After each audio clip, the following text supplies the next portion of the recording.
Assalamualaikum warahmatullahi wabarakatuh. Perkenalkan, nama saya Erna Budi Setiawati, perwakilan dari kelas 12 IPA 3. Saya akan mengikuti lomba Clash of the Month edisi Februari tahun 2022, yaitu membuat konten video laporan buku. Dalam rangka memperingati 109 tahun Kebangkitan Nasional, Museum Kebangkitan Nasional menerbitkan buku Ki Hajar Dewantara yang berjudul Pemikiran dan Perjuangannya. Sesuai dengan judulnya, buku ini memuat pemikiran dan perjuangan Ki Hajar Dewantara. Pemikiran Ki Hajar Dewantara tidak hanya di bidang pendidikan, tetapi juga di bidang kebangkitan nasional. Buku ini menyuguhkan dengan sangat baik perkembangan pemikiran Ki Hajar Dewantara dalam hal politik kebangkitan nasional dan tentang pendidikan yang di Indonesia. Pemikiran kebangkitan nasional dan pendidikan ini tumbuh selaras dengan perjuangannya. Ki Hajar Dewantara lahir pada tanggal 2 Mei tahun 1889 di Yogyakarta dengan nama Suwardi Suryaningrat.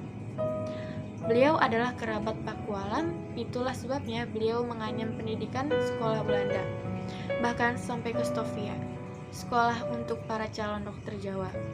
Namun, Ki Hajar Dewantara tidak menamatkan pendidikan tersebut.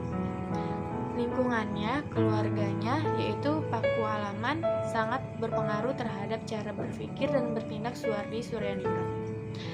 Lingkungan Pakualaman adalah lingkungan yang sudah terbiasa berpikir maju, terlibat dalam organisasi-organisasi seperti Budi Utomo dan pendirian sekolah-sekolah untuk rakyat. Ki Hajar Dewantara berkarir di dunia jurnalisme. Tulisan-tulisannya sangat tajam dan tetapi halus. Ia memperjuangkan anti diskriminasi yang dipraktikkan oleh kaum penjajah di Hindia Belanda.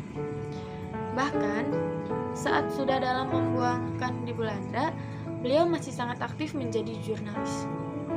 Ki Hajar Dewantara mengupayakan bagaimana caranya orang-orang Bumi Putra yang terpinggirkan ini mendapat kesempatan untuk mendapat kesetaraan secara sosial politik dalam masyarakat kolonial. Ki Hajar Dewantara tidak hanya berjuang melalui politik, tetapi juga melalui pendekatan kultural. Ki Hajar Dewantara menjadi perhatian pemerintah kolonial secara mendalam.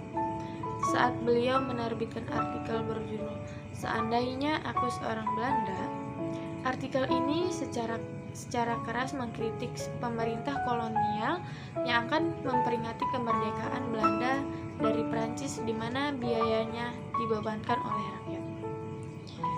Akibat dari artikel tersebut, 3 serangkai yang mendirikan Indische Partij ditangkap dan diasingkan ke Belanda. Dalam pembuangan itulah Ki Hajar Dewantara mengalami pematangan perjuangan politik. Suasana politik di era Ki Hajar Dewantara adalah suasana di mana partisipasi politik orang Bumi Putra dibatasi. Itulah sebabnya perjuangan politik orang Jawa lebih banyak melalui jalur perjuangan kultural, seperti organisasi Budi Utomo dan berdirinya sekolah-sekolah untuk orang Jawa.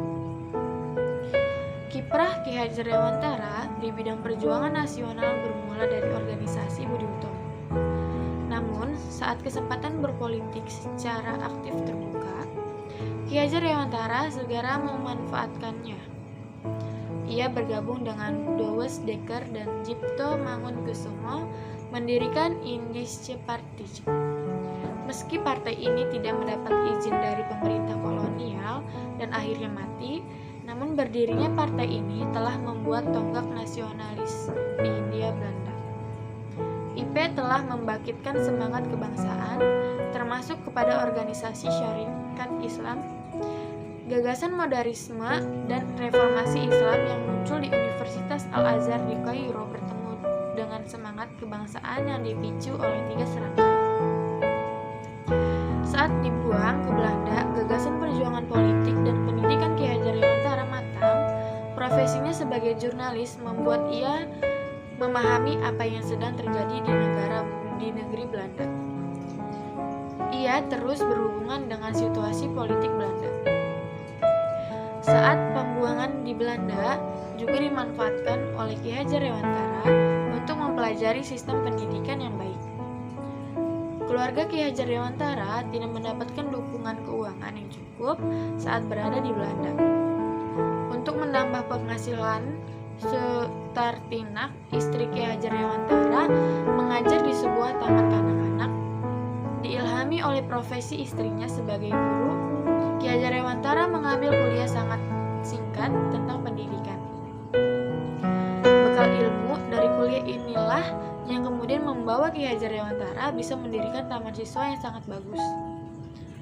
Sementara gerakan nasionalisme terus bertumbuh. Ki Hajar Dewantara membangun gerakan kultural dengan mendirikan taman siswa. Pada tahun 1922, meski sudah membangun gerakan kultural melalui taman siswa, kiprah Ki Hajar Dewantara di dunia gerakan tidak berhenti. Beliau ikut terlibat dalam penyelenggaraan Sumpah Pemuda pada tahun 1928. Bisa disimpulkan bahwa perjuangan nasionalisme Ki Hajar Dewantara adalah melalui gerakan kultural dan gerakan politik secara kebersamaan. Kiprahnya dalam perjuangan nasional dan pendidikan membuat Ki Hajar Dewantara diberikan jabatan Menteri Pengajaran, Pendidikan dan Kebudayaan pada Kabinet pertama Republik Indonesia yang disusun oleh Soekarno dan Hatta. Sudah terbukti bahwa Ki Hajar Dewantara adalah pejuang nasionalisme Indonesia sekaligus pelopor pendidikan nasional Indonesia. Sudah selayaknya hari lahir beliau diperingati sebagai Hari Pendidikan Nasional. Sekian